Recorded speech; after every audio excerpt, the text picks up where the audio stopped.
오늘 본문의 시작은 자기가 스스로 의롭다고 생각하는 한 사람으로부터 주님의 말씀이 시작됩니다. 누가복음 18장 9절 말씀입니다. 자기가 의롭다고 생각하며 다른 사람들은 없인 여기는 몇몇 사람들에게 예수님께서 이런 비유를 들려주셨습니다. 오늘 본문에서 말하는 이 자기가 의롭다고 말하는 것은요, 건강한 의미의 자의식을 말하는 게 아닙니다.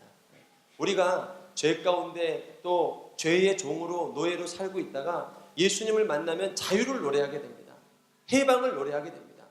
이제까지는 그게 문제로 여겨졌는데 이제는 더 이상 문제로 여겨지지 않습니다. 그리고 이전까지는 죄인이었습니다. 십자가에 못 박히는 순간까지 죄인이었습니다. 그러나 예수님께서 사랑하는 아들아, 네가 정녕 나와 함께 오늘 밤 낙원에 있을 것이다 말씀을 듣는 순간, 그렇구나, 나는 의인이구나, 나는 하나님이 새롭게 해주셨구나 하는 그 건강한 의미의 의로움, 자의식을 얘기하는 게 아닙니다. 오늘 얘기하는 이 의로움은 자기 스스로 그냥 괜찮다고 생각하는 어떤 자의식, 나는 그저 의롭게 살고 있다고 생각하는 자의식, 예수님의 은혜와 예수님의 보혈의 공로가 없이는 오늘도 우리는 하늘에 들어갈 수 없는 인생인데, 그런 거 없이 나는 그저 그런 인생대로, 그저 그런 대로 나는 괜찮게 살고 있어, 나는 이만큼이면 잘 살고 있어 라고 생각하는 자의식을 가지고 있는 사람들을 향해서 주님께서 경고하시면서 주시는 말씀이에요. 여러분, 우리에게는요 반드시 의로움이 필요합니다. 이 자리에 있는 저와 여러분은 이 의라는, 거룩이라는, 이 의로움이라는 하나님의 이 확실한 보증이 없이는 절대로 하나님의 나라에 들어갈 수가 없습니다. 그래서 우리 예수님이 십자가에 친히 못 박혀 죽으신 것입니다. 어지간한 피로는요 내 삶을 의롭게 만들 수가 없다고요. 어지간한 피로는요 수시로 절망하고 수시로 낙심하고 또 이 정욕의 문제, 욕심의 문제, 이기심의 문제, 심지어는 상처의 문제를 넘어서지 못하는 내 인생을요 의롭게 만들 수가 없다고요. 아무리 주님이 의롭게 너는 의로운 자라고 설명을 해도 우리 미련한 인간은 이것을 잘 받아들이지 못한다고요. 그리고 수시로 정죄감에 빠지고요, 낙심에 빠지고 절망에 빠져서 하나님이 누리는 그 나라의 축복을 누리지 못한다고요. 그래서 예수님께서 도저히 안 되겠구나, 이 내 사랑하는 백성들은 내가 친히 너의 죄값을 감당하지 않고는 너희가 참된 노래를 부를 수 없구나, 참된 자유를 말할 수 없구나, 참된 하늘의 생명을 이야기할 수 없구나. 그래서 주님이 친히 십자가에 못 박혀 죽으신 것이라고. 그리고 우리를 통해서 열어놓은 길이 이제는 예수님께서 거룩히 하신 의로움이라고. 아울리치 다녀와서 의롭게 된 게 아니라고요. 가기 힘든 휴가를 아울리치 봉사활동에 썼기 때문에 우리가 의로워진 게 아니라고요. 그 정도 의로움으로는 너는 직장에 가서 승리할 수 없어. 직장에 가봐, 사장님 제가 아울리치 가서 얼마나 열심히 봉사하고 왔는지 몰라요. 그러면요 이 세상에서 칭찬해 줄 사장님은 아무도 없습니다. 야, 네가 이 자리를 비워가지고 우리가 얼마나 고생한 줄 알아? 네가 지금 직장에 안 나와가지고 우리가 얼마나 고생한 줄 알아? 너 없는 동안 얼마나 많은 사고가 터진 줄 알아? 여러분, 직장에서요 우리가 아울리치에서 열심히 땀 흘려 봉사한 것 가지고요 인정받을 수 없다고요. 목회자에게는 오면 축복해 줍니다.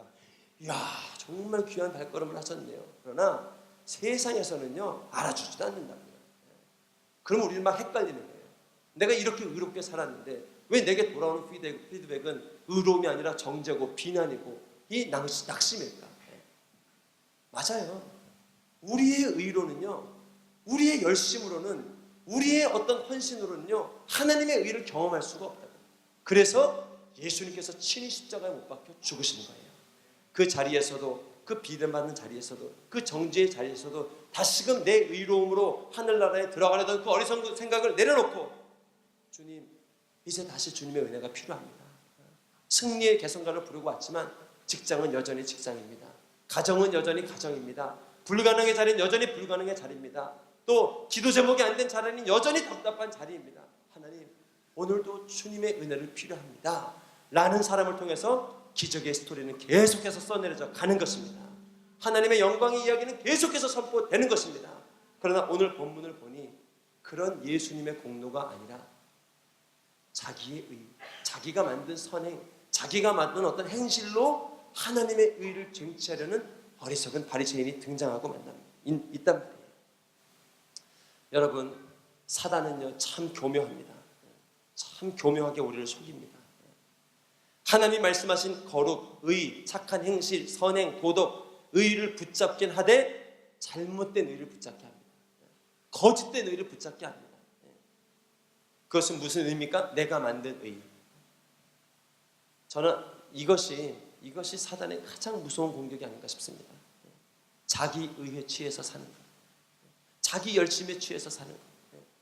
하나님께서 주신 이 생명의 귀한 은혜를 자기 의로, 자기 행실로 적당히 포장하며 살도록 만드는 것.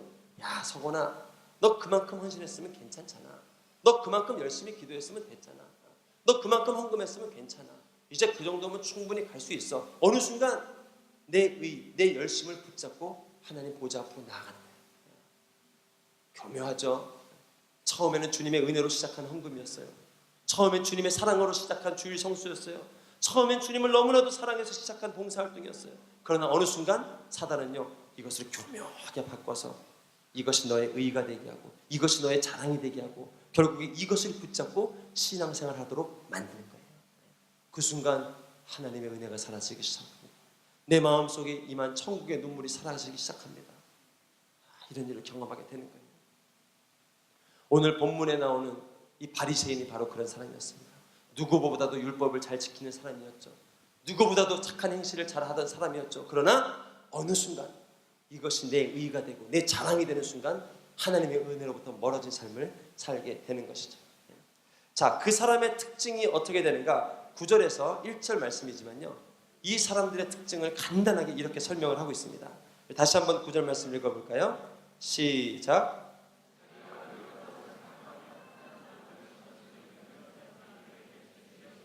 이런 비유를 들려주시는 거예요. 참 신기하죠. 자기가 의롭다고 생각하기 시작하는 순간 나는 괜찮은 사람으로 생각을 합니다. 그리고 다른 사람들은 없인 여기기 시작합니다. 이 성령 충만하면요, 나는 주님 앞에서 죄인이라고 고백을 하게 돼요. 잘 살고 있던 사람도 고백을 하게 돼요. 그런데 다른 사람을 향해서는 사랑하고 존경하게 되거든요. 근데 나의 의에 취하면서 살아가는 순간 나는 좀 괜찮은 사람으로 생각합니다. 그리고 다른 사람들은 없인 여기기 시작합니다. 잘못된 왕자병에 빠지게 되는 거예요. 사단이 여러분 내 스스로를 얼마나 잘못 보게 하는지 몰라요.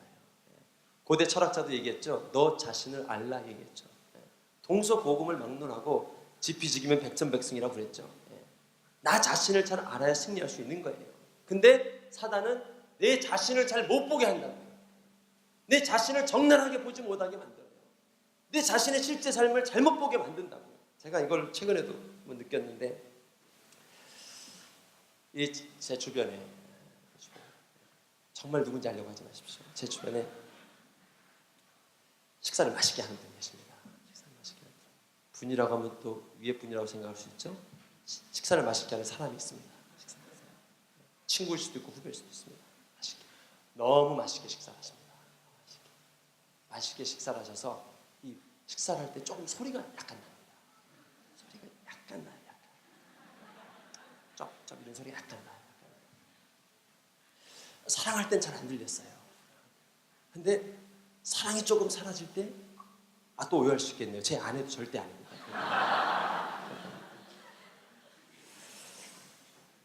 근데 사랑이 사라지는 순간 이 소리가 조금씩 크게 들려요. 제 마음속에 저것만 참 저거는 고치면 좋겠는데 라는 생각이 조금씩 들기 시작했어요. 그러나 제가 그 얘기를 할 수는 없었어요. 왜? 밥 먹을 때는 사람 건드리면 안 되잖아요. 또 맛있게 식사하시는데 건드리면 안 되잖아요. 그런데 어느 순간 식탁에서 같이 식사를 하고 있는데 그분은 좀 용감한 분이었어요. 배짱 있는 분이었어요. 저는 가만히 있었어요. 근데 그분이 또 다른 그분에게 얘기하기 시작한 거예요. 너 왜 이렇게 소리를 내면서 식사를 하니? 라고 얘기를 한 거예요. 이렇게 용감한 분이 있다니 얘기를 했어요. 그랬더니 이분이 평생 처음 이런 얘기를 들어봤다는 거예요. 너무 당황하면서 제가요? 제가 소리를 내고 식사한다고요? 그런 거예요. 제 주변에 그런 사람이 한 사람도 없다. 그때 제가 손을 들고 얘기하고 싶었어요. 제가 있습니다. 저는 그걸 느낄 수 있었습니다. 그러나 그때 가만히 식사하면서 귀를 정말 쫑긋 세우고 한 3탁자 테이블이 떨어져 있었거든요. 쫑긋 세우고 듣고 있었어요. 어떻게 얘기하시나 하면서 그 비판하시는 분을 향해 조금만 더 힘있게 얘기해 주세요. 근데 이분이 정말 힘있게 얘기를 하더라고요. 그럼 무슨 소리를 들었냐? 라고 얘기를 하시더라고요. 이분 얘기하기를 저는 음식을 맛있게 먹는구나 라는 얘기는 좀 들었습니다 라고 얘기를 합니다. 그랬더니 이분이 거기서 멈추지 않습니다. 당연하지. 그럼 거기다 맛있게 먹는다고 얘기하지 맛없게 먹는다고 얘기하냐? 소리내지 말고 좀 먹어라 라고 얘기를 한 거예요. 근데 여러분 이 순간부터 제 마음에 어려움이 찾아오기 시작했습니다. 저는 맛있게 먹는다는 얘기를 들었어요 라는 순간 제가 식사할 때 들었던 그 소리, 소건아 넌 참 밥을 맛있게 먹는구나 라고 들었던 기억이 난 거예요. 저 나도 들었던 얘기인데 갑자기 불안해지기 시작했어요. 나도 이렇게 좀 소리를 내면서 먹었나? 하고 제 가까운 지인 몇 명에게 2-3명에게 물어봤습니다. 좀 맛있게 먹어? 맛있게 먹어요. 좀 쩝쩝거리면서 먹어? 그랬더니 이 착한 주변의 사람들은 대답을 하지 않습니다. 거기에 대해서. 저는 깨달았어요. 내가 식사할 때 쩝쩝거리는구나. 깨달았어요. 요즘 많이 주의합니다. 입을 오물고 식사를 합니다. 그러고 보니까 정말 제가 쩝쩝거리면서 식사를 했더라고요. 맛있게 먹었더라고요. 여러분 너무너무 희한해요. 상대방의 이 정말 작은 티는 보이는데 내 인생의 들보는 보이지가 않아요. 그래도 성령께서 그날 역사하셔서 정말 내 눈과 귀를 열어주셔서 얼마나 감사한지. 안 그러면 평생 맛있게 먹는 줄 알고 그러고 사는 거예요. 여러분 사단은요 우리 인생을 자신 스스로 잘 보지 못하게 만듭니다. 특별히 이게 쩝쩝거리는 식사라면 괜찮습니다. 소리내는 식사 정도라면 괜찮습니다. 만약에 이것이 죄에 대한 문제라면 하나님께서 반드시 회복하고 싶은 치유하고 싶은 죄에 대한 문제라면 이거는 오해해서 들으면 안 되거든요. 이건 반드시 들어야 되거든요. 반드시 들어야 되거든요. 그래야 하나님의 영광을 누릴 수가 있거든요. 이 땅에서도 하나님의 나라를 누릴 수 있고요. 내세에 가서도 천국에 들어갈 수가 있거든요. 근데 사단은 자꾸 죄에 대해서 제대로 된 소리를 듣지 못하게 만듭니다. 저는 이 본문을 보면서 묵상해 봤습니다. 왜 바리새인은 이 하나님의 이 관점을 제대로 보지 못했을까? 자신 스스로는 괜찮다고 생각을 하는데 하나님은 분명히 그 인생 가운데 뭐가 부족한 인생이야. 이제는 뭐가 부족한 인생이 되었어라고 얘기하는데 왜 이것을 듣지 못했을까요? 제가 생각한 결론은 하나님 앞에 날마다 서지 않았기 때문입니다. 하나님의 은혜의 자리, 예배의 자리, 기도의 자리, 하나님과 독대할 수 있는 그 자리에 날마다 서지 않았기 때문에 그래요. 절대자 되신 하나님을 날마다 경험하면 우린 겸손해질 수밖에 없습니다. 절대자 되신 하나님을 우리 날마다 경험하면, 날마다 기도하고 예배하면 그 앞에 우리는 겸손해질 수밖에 없어요. 우리 죄인임을 고백할 수밖에 없다고요. 그러나 하나님 앞에 서지 않을 때 이런 위험한 사고가 나는 것입니다. 이번에 아울렛에 가서 큰 승리를 누리고 오신 분들 계시죠? 여러분, 그러나 우리 그리스도인들은 절대로 어제의 승리를 가지고 오늘을 사는 인생들이 아닙니다. 여러분 믿으시길 주님의 이름으로 축복합니다. 여리고성에서 큰 승리를 거뒀습니다. 견고한 여리고천이 이스라엘 백성의 함성 앞에 무너지고 그 땅을 정복했습니다. 그러나 그 어제의 승리로 아이성을 정복할 수 있는 것은 아니에요. 아이성은 여리고성에 비하면 너무나도 작은 성이었다고. 그러나 그들이 주 앞에 겸비하지 못하고, 그들이 주 앞에 거룩한 보혈을 의지하지 못하고, 그들이 주 앞에 거룩을 회복하지 못했을 때 그들은 또다시 그 앞에서 실패할 수밖에 없는 거예요. 그러니 아울렛이 끝난 우리에게도 정말 필요한 것은 무엇인가? 주님 앞에 서야 됩니다. 주님 앞에 우리의 예배를 회복해야 됩니다. 하나님, 이제 나는 정말 아울렛 현장으로 갑니다. 이제 직장으로 갑니다. 이제 가정으로 갑니다. 또 결혼의 자리로 갑니다. 비전의 자리로 갑니다. 나는 이제 정말 이 삶 가운데로 갑니다. 또 응답되지 않는 기도의 현장으로 갑니다. 하나님 아버지, 나는 주님의 은혜가 필요합니다. 주님의 말씀이 필요합니다. 살아있는 주님의 기적의 말씀이 내게도 필요합니다. 이 주님 앞에 우리가 설 때 오늘도 우리는 승리할 수 있는 줄로 믿으시길 주님의 이름으로 축복합니다. 아울리치 안 다녀온 사람들 이제 이맘때쯤 되면은 이제 알 수 없는 정죄감이 괴롭히기 시작합니다. 정죄감을 못 느끼는 분들은 그래 나도 모르게요. 그래 아울리치 같은 건 나랑 어울리는 인생은 아니지. 그래 나는 그냥 주일 성수만으로 감사한 인생이지. 그게 하나님의 음성이 아니거든요. 당신은 무한한 에너지를 가지고 있거든요. 무한한 열정을 가지고 있거든요. 당신 한 사람 잘 사는 정도가 아니라 당신의 가정, 당신의 직장, 당신의 나라, 민족, 열방까지도 당신 한 사람을 통해서 새롭게 될 수 있거든요. 그 비전이 하나님 가지고 계신 비전인데 이제 스스로의 실패가 스스로의 무력감 때문에 이제 그래 그냥 그렇게 사는 거지 하고 낙담하면 또 살게 된단 말이에요. 아니요 여러분 지금도 늦지 않았어요. 지금도 다시 주님 말씀 앞에 서는 거예요. 하나님 그럼에도 불구하고 나는 이 직장을 새롭게 하는 인생이 되기를 원해요. 하나님 말씀 앞에 서기를 원해요. 아울리치 갔어야 되는데 이런 후회에 여러분 창념에 매이지 않길 주님의 이름으로 축복합니다. 오늘 이 자리에서 다시 예배하고 다시 기도하고 하나님 그럼에도 불구하고 가정과 직장과 삶터 가운데 하나님의 승리를 노래하는 인생으로 기적을 이야기하는 인생으로 나를 세워주십시오. 주님 앞에 설 때 우리는 다시금 온전케 될 수 있는 거예요. 할렐루야. 주님 앞에 서는 것이 중요한 거예요. 기도로 서고 예배로 서고 찬양으로 서는 것이 중요한 거예요. 여러분 참 신기한 게요. 이 기도가 얼마나 중요한지 오늘 예수님께서 이 바리새인에 대해서 이 자신은 스스로 괜찮다고 생각하고 남들을 판단하는 그 사람을 통해서 가르쳐주기 원하셨거든요. 비유로 말씀해주기 원하셨거든요. 그 비유가 어떤 비유인지 아세요? 기도하는 두 사람의 비유예요. 기도하는 두 사람의 비유. 여러분 그만큼 기도는 중요한 거예요. 그만큼 내 인생을 검토하고 살펴보는데 기도만큼 중요한 게 없는 거예요. 기도의 자리에 딱 가보면 내 영성이 쫙 스캔이 되는 거예요.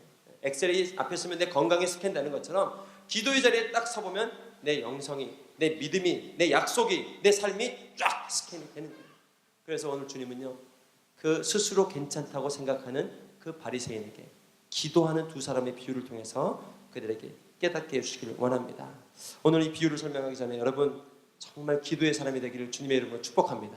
기도로 베트남을 정복하고 라오스를 정복하고 중국을 정복하고 고창을 정복하고 제주를 정복했던 우리 사랑하는 동역자 여러분, 또 태안을 정복했던 우리 동역자 여러분, 기도로 당신의 직장을 정복할 수 있습니다. 기도로 당신의 가정을 정복할 수 있습니다. 하나님의 승리를 누릴 수 있습니다. 이 기도로 다가오는 가을에 승리하는 저와 여러분 되길 주님의 이름으로 축복합니다. 주님께서 기도하는 두 사람의 비유를 설명해 주십니다. 우리 누가복음 18장 10절 말씀 같이 읽어보도록 하겠습니다. 10절 말씀 시작.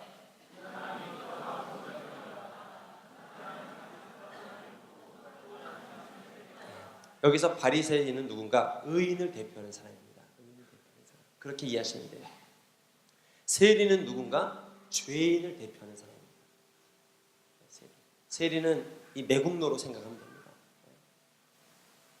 바리새인은 의인을 대표하는 사람입니다. 세리는 죄인을 대표하는 사람입니다. 근데 여러분 너무너무 안타깝게도 이 기도의 자리에서 주님을 만나는 그 자리에서 전혀 다른 결과, 전혀 다른 판단을 하나님으로부터 듣게 되는 거예요.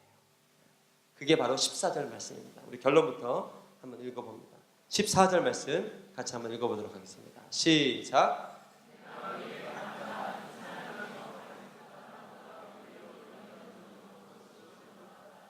누구든지 자기를 높이는 사람은 낮아질 것이요 자기를 낮추는 사람은 높아질 것이다. 네.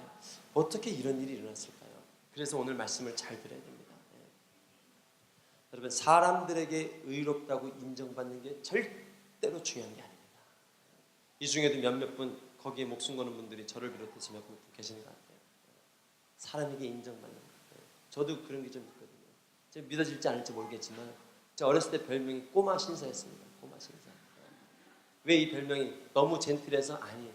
그만큼 사람들을 의식하고 평가하고 이런 걸 중요하게 생각하는 사람이에요.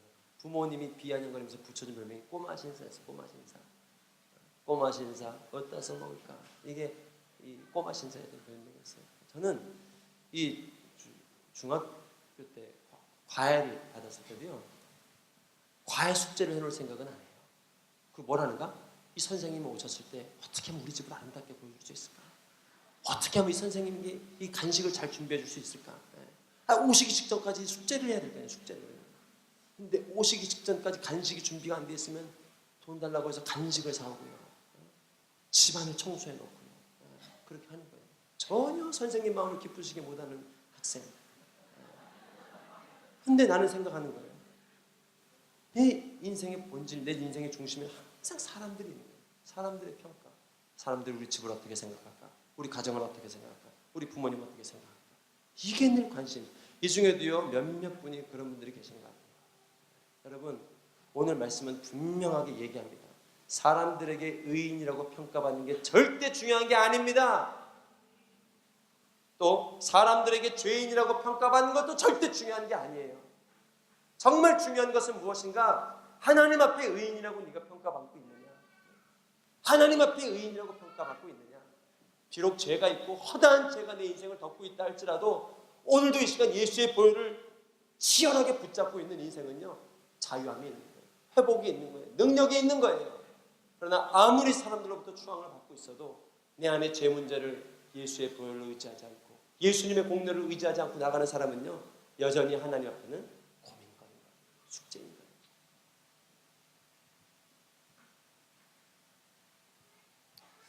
여러분, 오늘 본문에서 우리가 주의해서 봐야 될 점은 무엇이냐면 이 바리새인이 더더욱 안타까운 것은 무엇인가? 누구보다도 하나님의 칭찬에 가까이 있었던 사람입니다. 누구보다도 하나님의 나라 유업에 가장 가까이 있었던 사람입니다.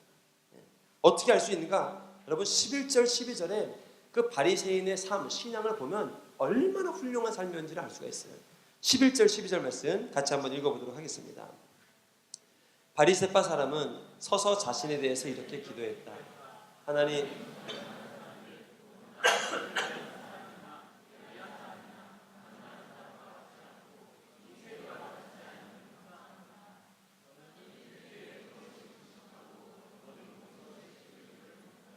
어떤 인생이었대요?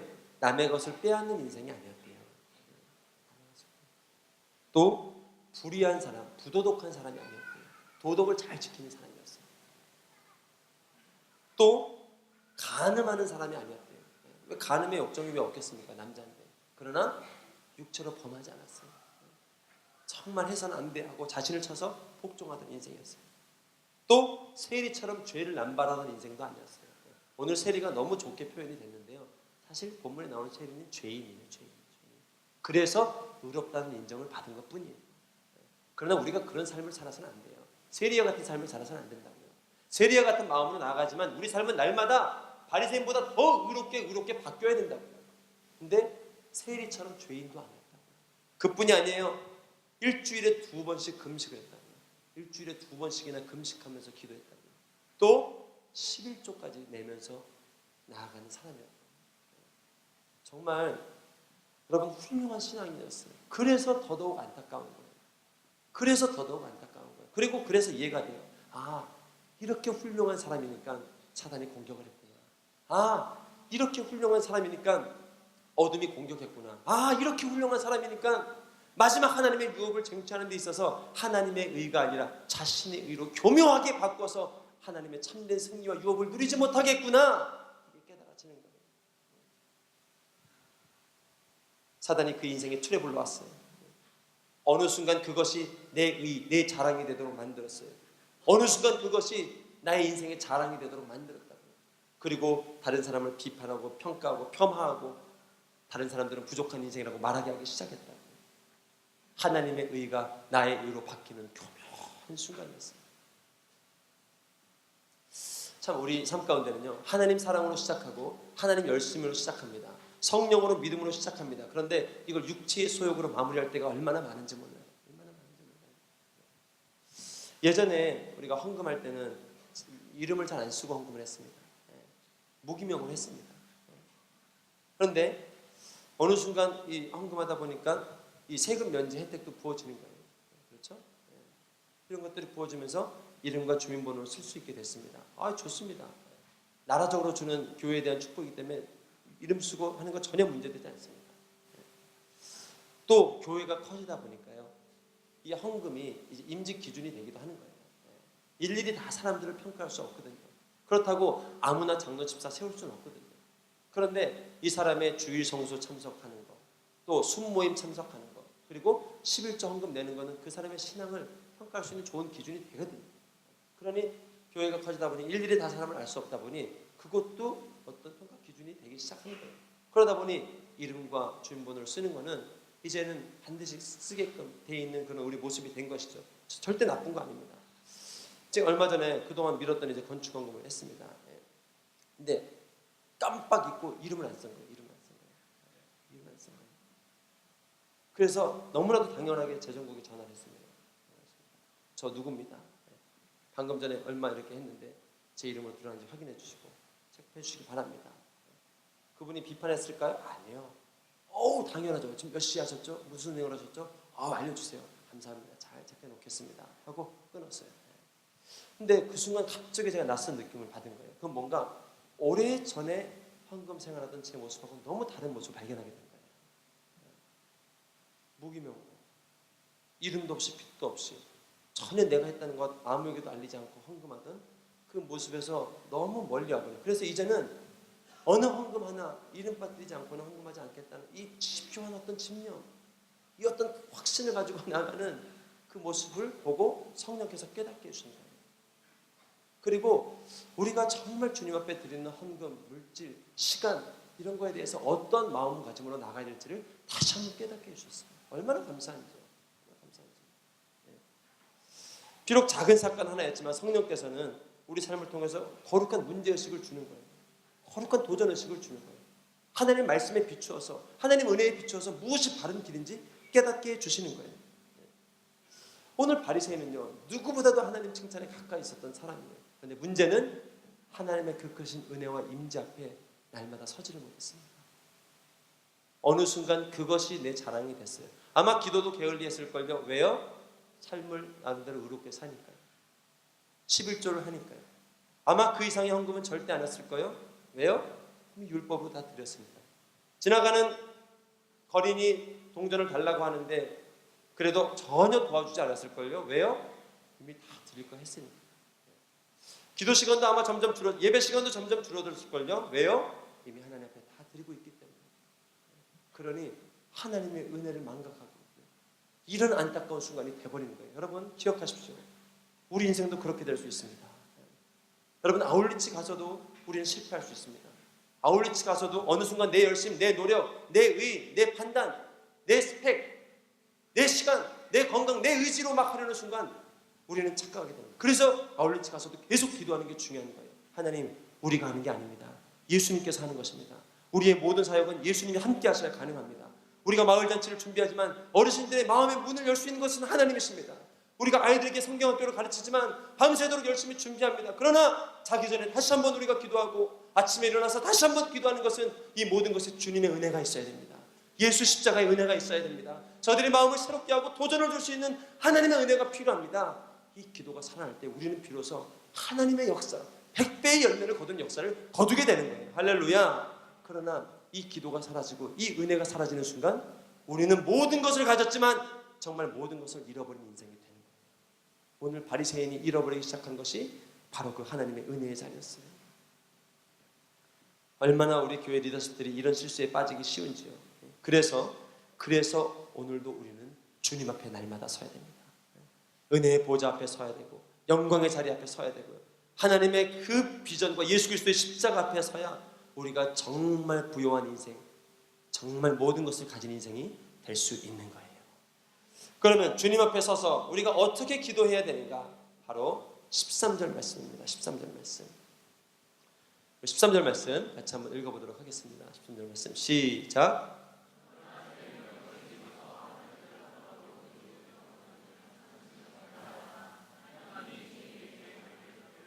어떻게 기도했대요? 첫 번째, 가슴을 치며 애통하는 마음이에요.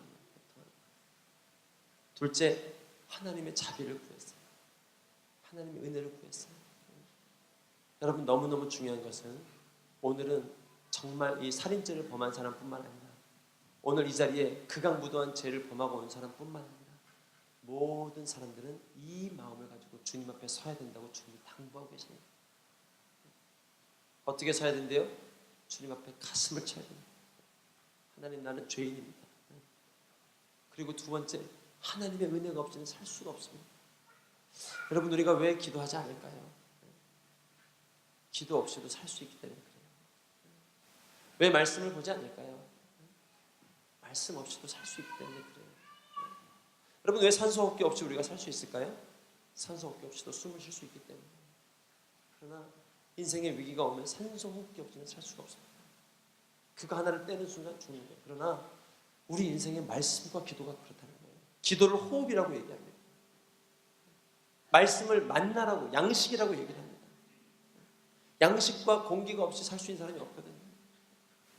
근데 가슴을 칠 만한 일이 없는 거예요. 오늘 이 자리에서 우리가 정말 가슴 아파야 될 일은 무엇인가? 이제 가슴을 칠 일이 사라졌어요. 이제 가슴을 칠 일이 별로 없어요. 애통할 일이 별로 없어요. 아울렛도 끝났다. 이제 그냥 그렇게 살면 될 것 같아요. 이제 눈물도 사라지고 가난한 마음도 사라져. 이제는 말씀 없이도 어느 정도 살 수 있을 것 같아요. 이제는 기도도 아울렛은 매일 기도했지만 이제는 하루 이틀 없이도 살 수 있을 것 같아요. 참 희한하죠. 성령은 사랑하는 아들아, 너 이번에 아울렛을 통해서 알게 됐지? 사실 너의 인생은 기도 없이는 살 수 없는 인생이다. 사실 너의 인생은 말씀이 없이는 살 수 없는 인생이야. 여러분, 하나님께서 왜 40년 광야에 이스라엘 백성에게 만나를 매일 내려주셨을까요? 하늘로부터 오는 양식이 아니고는 너는 살 수 없는 자야. 이거를 깨닫게 해주기 위해서 만나를 내려주신 거예요. 그런데 이제는요, 이 만나가 그치는 순간부터 이제 땅의 양식으로 살 수가 있게 된 거예요. 이제는 하나님의 은혜 없이도 잘 살게 된 거예요. 그 순간이 하나님 보시기에는 너무 위험한 순간이에요. 아니야, 너는 기도로만 살 수 있는 인생이야. 사실 너의 인생이 얼마나 위기 가운데 있는 줄 아니? 너의 가정을 생각해보려. 너의 육신의 아버지, 병들어 있는 아버지를 생각해보려. 너의 자녀들을 생각해보려. 너의 직장을 생각해보려. 주변에 아파하는 너의 친구를 생각해보려. 주변에 아파하는 너의 이 사람들을 생각해보려. 이 대한민국을 생각해보려. 이미 복음화율이 떨어지고 이미 크리스찬 숫자가 줄어들고 있는 이 대한민국 교회를 생각해보려.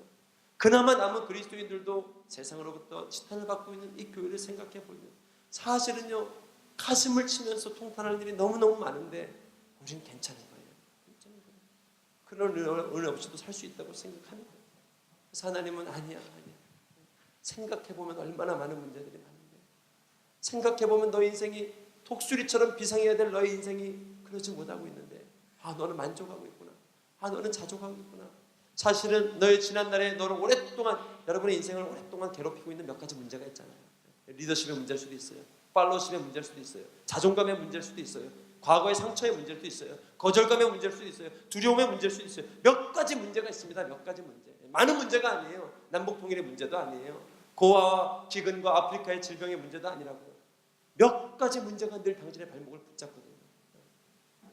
사단은 여전히 우는 사자처럼 그 발목을 붙잡고요, 도전하지 못하게 하고 나아가지 못하게 하고 새로운 축복이 지어져도요 누리지 못하게 만든다고요. 여러분, 이 우울증이 심한 사람들은 갑자기 이 기쁜 마음이 오고 조울증이 오기 시작하면 즐거운 게 아니라 그때부터 불안해지기 시작합니다. 왜냐하면 이 감정이 언제 떨어질까? 이 좋아진 감정이, 왜냐하면 이유 없이 찾아오는 것 같거든요. 이유 없이 갑자기 내 마음을 다스리는 것 같거든요. 그러니 좋을 때는 좋을 대로 불안합니다. 또 안 좋을 때는 안 좋을 대로 힘듭니다. 사실 어찌 보면 우리 인생이 그렇거든요. 비록 작은 취업의 문이 열렸어요. 결혼의 문이 열렸어요. 자녀의 문이 열렸어요. 그러나 우리 인생은 너무 많은 불안함과 두려움과 문제들이 산적해 있거든요. 그리고 기도의 자리에 서보면 그런 내 인생이 조명이 되고 내 인생이 비춰지고, 그렇구나. 나는 기도 없이 살 수 있는 인생이구나. 나는 하늘의 만나가 없이는 살 수 없는 인생이구나. 그래, 육신의 양식은 안 먹을 수도 있어. 그러나 서거나 너는 정말 하늘의 말씀은 반드시 날마다 먹어야 네 영혼이 살 수가 있는데, 그렇구나. 이 비밀을 깨닫게 되는 거예요. 오늘 여러분이 세리에게 주셨던 이 간절한 마음이, 간절한 믿음과 기도가 여러분 삶 가운데 회복되기를 주님의 이름으로 축복합니다. 애통하는 마음이 있다는 거예요. 하늘을 바라보면서, 그러고 보니 가정의 문제도 나의 문제예요. 부모님의 문제도 나의 문제예요. 직장 관계의 문제도 사실은 나의 문제였어요. 다 나의 문제였어요. 맞습니다, 주님. 내 죄 때문이군요. 내 교만함 때문이군요. 내 어리석음 때문이군요. 내 불순종 때문이군요. 이것을 치고 애통하면서 둘째로 하나님이여 자비를 베풀어 주세요.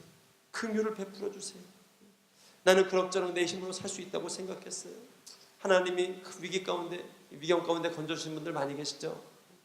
정말 길이 보이지 않는데 길을 열어주신 분들 많이 계시죠? 응답된지도 모르고 사시는 분들도 많이 계시죠? 그 건강 문제로 싸우고 정말 이거 하나만 회복해달라고 했는데 하나님이 회복해 주신 분들 많이 계시죠? 그런데 어느 순간 이제는 하나님의 은혜 없이도, 하나님의 자비 없이도, 하나님의 긍휼 없이도 살 수 있는 인생이 되어버린 거예요. 아니야. 이 문제를 놓고 가슴을 치며 기도하며 너는 독수리처럼 비상해야 돼. 이 정도로 만족할 일이 아니야. 애굽의 노예로 벗어난 정도로 만족할 일이 아니야. 너는 가나안 땅을 정복해야 돼. 하나님의 유업을 누려야 돼. 너를 통해서 하늘의 풍성한 비밀들이 열방과 땅끝까지 흘러가야 돼. 이 비전이 있는 사람들은 오늘도 주님 앞에 가슴을 치며 주님 나를 긍휼히 여겨 주십시오. 왜? 그때 비로소 기도가 나오는 거예요. 내 힘으로 안 되거든요. 내 능력으로 안 되거든요. 그렇다고 하나님은 가만두질 않거든요. 너는 비상할 수 있다고 얘기하거든요. 너는 일어설 수 있다고 얘기하거든요. 직장은 너의 것이고 또 직장은 하나님의 사람의 것이라고 얘기하거든요. 이 나라의 민족이 너의 것이라고 얘기를 하거든요. 그러니 내 힘으로 안 되는 걸 깨달으니까 주님 은혜를 구하는 거예요. 자비를 구하는 거예요. 긍휼을 구하는 거예요. 하나님 주의 긍휼로 오늘 나는 살 수 있습니다. 새롭게 될 수 있습니다. 그때 여러분 이 여름에 우리에게 열방과 땅끝을 주셨듯이 여러분의 인생 가운데 여러분의 직장과 가정과 삶터와 열방과 땅끝까지도 여러분의 기도의 자리, 예배의 자리에 허락해 주실 줄로 믿습니다. 이제 또 추석이 다가오고 있습니다. 혹시 추석이 두려운 분들 계십니까? 가족들과의 만남이 두렵고 불안하고 또 제사 지내는 가정은 또 어려움이 있을 수도 있고요. 또 결혼이 좀 늦어지는 우리 형제들은 또 집에 가는 게 또 불편할 수도 있고요. 제발 그 얘기만 하지 마라, 그 얘기만 하지 마라 하는 순간 그 얘기를 하거든요. 그러나 우리는 또 기도할 제목 많죠. 생각해 보니까 결혼 많죠. 너무 많죠. 그래서 이 문제를 놓고 그냥 정리 안 될 문제로 치부하지 말고 해결 안 될 문제로 치부하지 말고 오늘도 가슴을 치며 주의 은혜를 구하며 나아갈 때 여러분 생각지 못한 하나님의 승리를 이 가을에도 저와 여러분은 경험하게 될 줄로 믿습니다. 하나님의 나라를 유업으로 누릴 수 있는 저와 여러분 되기를 주님의 이름으로 축복합니다.